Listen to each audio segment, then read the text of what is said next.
IMF को भी तो पता ही है ना कि दुनिया में एक जंग का माहौल है और they should be a little lenient. और लिटरली हर रोज एक मुख्तलिफ सूरत हाल और होती है। हमारा तो खास तौर पे पाकिस्तान का जो रोल है, सॉरी बीच में, हम तो उस जंग को खत्म करने के, सुलह कराने के चक्करों में। कहने का मतलब है they should be more lenient towards us. Yes absolutely, मेरा यही मतलब है, एंड दे शुड, बट अच्छा, रात को सदर ट्रंप का जो ताज़ा बयान आया ट्रूथ सोशल बेसिस पे, उन्होंने वो ऑपरेशन फ्रीडम को फिलहाल रोकने का ऐलान किया है। उसके बाद कल मार्केट हमारी नेगेटिव में ही थी ज़्यादातर, और उसके बाद stock market has responded positively.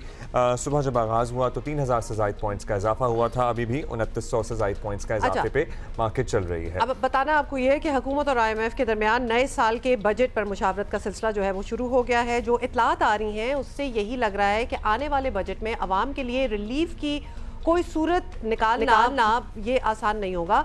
वजह यह है कि आईएमएफ किसी तरह भी पेट्रोलियम, बिजली या गैस की कीमतों पर सब्सिडी देने के हक में नहीं है। देर यू को इस बात पे मैंने वो पहली वाली बात की थी। आईएमएफ ने हुकूमत से पेट्रोलियम मसनूआत पर सब्सिडी जारी ना करने का मुतालबा किया है। ज़राए बताते हैं कि वर्चुअल इजलास में आईएमएफ ने इस पर भी जोर दिया है कि आइंदा बजट में टैक्स छूट और रियायतें कम से कम रखी जाएं। आईएमएफ की ये तजावीज़ ऐसे वक्त में आ रही हैं जब पहले ही पेट्रोल, गैस और बिजली के निर्खों ने आवाम की कमर तोड़ रखी है। वज़ीर आज़म शहबाज शरीफ ने चंद दिन पहले एतराफ़ किया था कि अमरीका ईरान जंग ने मुल्क की मईशत को काफ़ी मुतासर किया है। हालात बता रहे हैं कि नए बजट की तैयारी के लिए हुकूमत के पास आईएमएफ की शराइत से इनकार की ज़्यादा गुंजाइश नहीं है। आईएमएफ ने हुकूमत को टैक्स नेट वसी करने और अपने अखराजात मज़ीद कम करने की तजावीज़ भी दी हैं, और पाकिस्तान की तारीख यही बताती है कि हुकूमत के लिए ये काम मुश्किल रहे हैं। इसी पे ज़रा बात करते हैं। हमारे साथ मौजूद हैं खुर्रम शहजाद साहब, मुशीर हैं वज़ारत ख़जाना के। बहुत शुक्रिया खुर्रम साहब। खुर्रम साहब, ये हालात बता रहे हैं गैस और ख़ासतौर पर तेल की कीमतों में जल्द ठहराव तो अपेरेंटली अभी तक तो नहीं आ रहा। अब हुकूमत ये कह रही है कि महंगे तेल के असल इम्पैक्ट से अब तक आवाम को हम बचाने की कोशिश कर रहे हैं, लेकिन समझ में ये नहीं आ रहा कि अगर आप लोग कोशिश कर रहे हैं तो आवाम को ये क्यों नहीं महसूस हो रहा कि वो बचे हुए हैं। टैक्सेस तो भरपूर लिए जा रहे हैं। जी सर।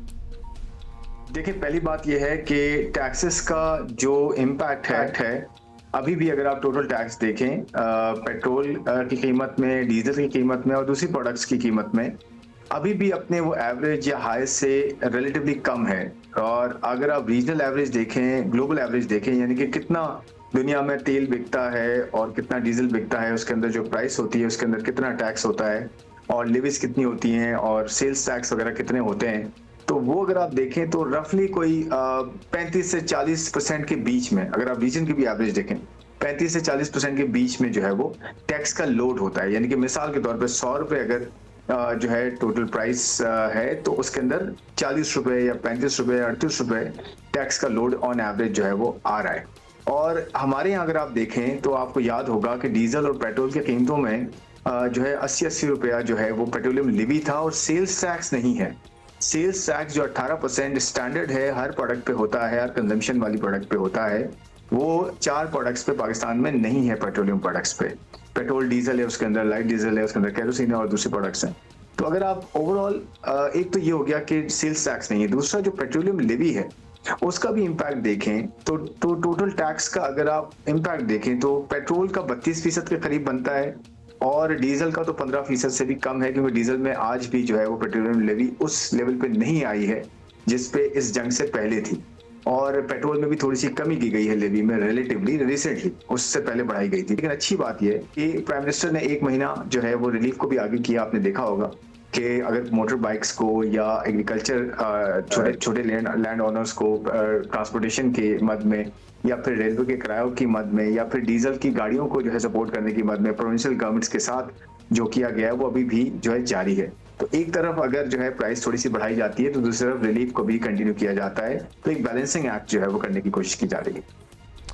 चलो, ये तो आपने समझा दिया। हमें बताएं कि हुकूमत का ये समझना था कि डायरेक्ट सब्सिडी के ज़रिए आवाम को प्रोटेक्ट किया जा सकता है, बेसिकली उनको रिलीफ मिल सकती है। तो ये प्रोग्राम चलते भी अब काफ़ी हफ्ते हो गए हैं, क्या इसका कोई फ़र्क पड़ा है, कुछ नज़र आया है हुकूमत को?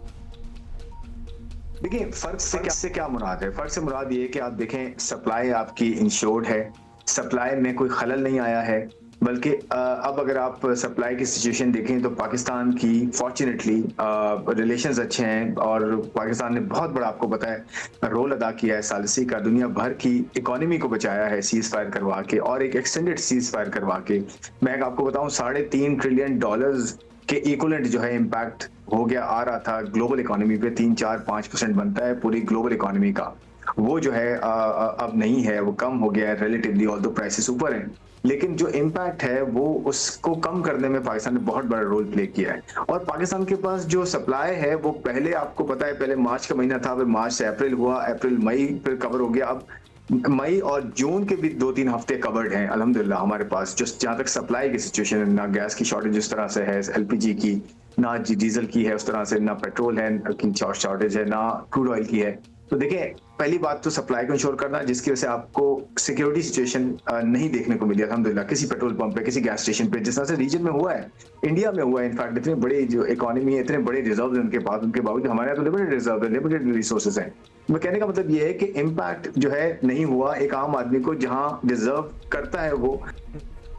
अच्छा खुर्रम साहब, अब सब्सिडी के मामले पर IMF हमेशा बड़ा हसास रहा है, पेट्रोलियम के साथ साथ बिजली गैस पर भी नज़र रखते हैं। अब बजट की तैयारी भी हो रही होगी, सो क्या हुकूमत कॉन्फिडेंट है कि IMF शराइत के बावजूद कोई रिलीफ का आवाम के लिए रास्ता निकाला जा सकता है, या आवाम जो पहले ही मुश्किल में है पेट्रोल की कीमतों की वजह से या शाय खुरनोश की कीमतों की वजह से, वो मजीद कड़वे घूंट भरने के लिए तैयार है? नहीं, देखिए, मैं इस वक्त और बजट पे कमेंट तो बहुत ज्यादा नहीं करूंगा क्योंकि वो अभी डेलीगेशन आना है IMF का, और उनके साथ जो है गवर्नमेंट ऑफ पाकिस्तान ने, डिफरेंट मिनिस्ट्रीज ने, मिनिस्टर ऑफ फाइनेंस ने बैठ के जो है बजट पे बात करनी है, बहुत थॉरो डिस्कशंस होने हैं, नेगोशिएशंस होनी है। तो मेरे ख्याल में एक चीज का मैं आपको अश्योर कर सकता हूँ, वो ये कि गवर्नमेंट ऑफ पाकिस्तान की, मिनिस्ट्री ऑफ फाइनेंस की प्राइमरीली बहुत हद तक कोशिश है, बहुत हद तक एफर्ट्स हैं सारी कि एक आम आदमी को रिलीफ भी मिले, एक बैलेंसिंग एक्ट हो, टैक्सेस में भी जो है वो बेहतरी की जाए, और जहाँ टैक्सेस नहीं है उनको किस तरह से टैक्स नेट में लाया जाए, और बहुत ही एक ऐसा बैलेंस जो है बजट दिया जाए जिसमें एक ऐसा फेयर एंड इक्विटी को जो है वो रिफ्लेक्ट किया जाए। तो मेरे ख्याल में अभी से ये ज़ूम करना कि जी वो आवाम को कड़वा खून पीना पड़ेगा या कोई ऐसी चीज़ होंगी, मेरे ख्याल में थोड़ा सा वेट कर लें। कोशिश पूरी होगी इंशाल्लाह कि IMF के साथ एक ऐसी चीज़ जो है वो की जाए जिसमें ओवरऑल एक जो है वो कंट्री के लिए फ़ायदा हो, इकोनॉमी के लिए फ़ायदा हो, और टैक्स पेयर के लिए भी हो, एक आम आदमी के लिए फ़ायदा हो। बहुत मुश्किल है ये बैलेंस रखना, बट कोशिश पूरी रहेगी कि ये किया जाए। ये बताएं कि अब से चंद महीने पहले तक ऐसा लग रहा था कि पाकिस्तान की मईशत जो है वो ठीक ट्रैक पर आ गई है और at least it's going in the right direction. तो अब जब हालात बदले हैं, हमारी मईशत की सूरत हाल भी ऑब्वियसली बदली है, हम इतनी ही ग्रोथ की तवक्को रख सकते हैं जो जंग से पहले थी, या कुछ उसमें भी बेहतरी आ सकती थी? सरप्राइजिंगली एंड पॉजिटिवली एक बड़ी अच्छी चीज हुई है कि कल नंबर रिलीज हुए हैं, अप्रैल के नंबर के, लार्ज स्केल मैन्युफैक्चरिंग के, कि क्या बड़ी इंडस्ट्रीज जो हैं आज भी ग्रो कर रही हैं। तो 11% की ग्रोथ आई है अप्रैल में पिछले साल के अप्रैल के मुकाबले में।